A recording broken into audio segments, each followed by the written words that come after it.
A reading from the first book of Samuel. After they had eaten in the hall, Hannah rose and took her stand before the Lord, while Eli the priest was sitting on his seat by the doorpost of the temple of the Lord. In the bitterness of her soul she prayed to the Lord with many tears, and made a vow, saying, O Lord of hosts, if you will take notice of the distress of your servant, and bear me in mind, and not forget your servant, and give her a man-child, I will give him to the Lord for the whole of his life, and no razor shall ever touch his head. While she prayed before the Lord, which she did for some time, Eli was watching her mouth, for she was speaking under her breath. Her lips were moving, but her voice could not be heard.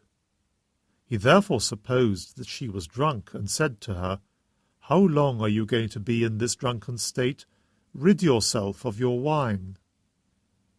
No, my lord, Hannah replied. I am a woman in great trouble. I have taken neither wine nor strong drink. I was pouring out my soul before the Lord. Do not take your maidservant for a worthless woman. All this time I have been speaking from the depth of my grief and my resentment.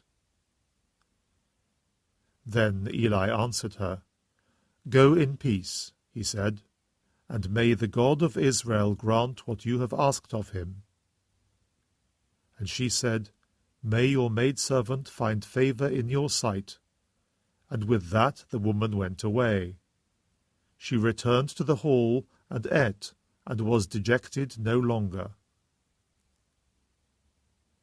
They rose early in the morning, and worshipped before the Lord, and then set out and returned to their home in Ramah.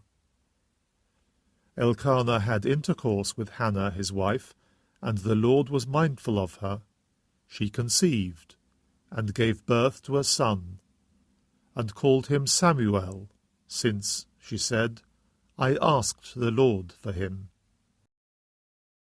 The Word of the Lord. A reading from the Holy Gospel according to Mark. Jesus and his disciples went as far as Capernaum, and as soon as the Sabbath came, he went to the synagogue and began to teach. And his teaching made a deep impression on them, because unlike the scribes, he taught them with authority. In their synagogue just then there was a man possessed by an unclean spirit, and it shouted, What do you want with us, Jesus of Nazareth? Have you come to destroy us? I know who you are, the Holy One of God. But Jesus said sharply, Be quiet. Come out of him. And the unclean spirit threw the man into convulsions, and with a loud cry went out of him. The people were so astonished that they started asking each other what it all meant. Here is a teaching that is new, they said, and with authority behind it. He gives orders even to unclean spirits, and they obey him. And his reputation rapidly spread everywhere, through all the surrounding Galilean countryside. The Gospel of the Lord.